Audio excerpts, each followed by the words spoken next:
క్రైస్తవ సిద్ధాంతము ప్రకారం, బైబిల్ బోధించిన సత్యం ప్రకారం పునర్జన్మలు లేవు.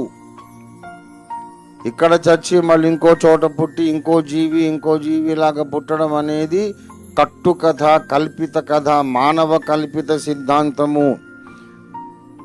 మనం ఎవరం కూడా మళ్ళీ పుట్టేది ఉండదు. క్రైస్తవులు కూడా కొంతమంది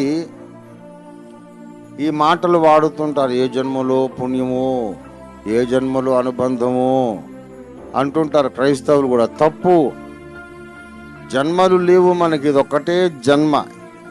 నువ్వు మనిషిగా, అసలు ఒక ప్రాణిగా, మనిషిగా నువ్వు పుట్టింది ఇదే మొదటిసారి, ఇదే ఆఖరిసారి.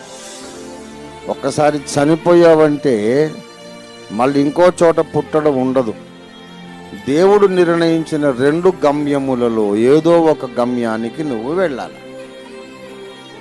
నరకానికైనా వెళ్ళి యుగయుగాలు ఉండిపోవాలి, లేదా దేవుడు నివసించే ఆనంద ప్రదేశములోనికి, ఆనంద లోకములోనికి వెళ్ళి అక్కడైనా యుగయుగాలు ఉండాలి. Either heaven or hell, one of these 2 destinations. ఎక్కడో ఒక చోటుకు నువ్వు వెళ్ళి ఉంటావంతే.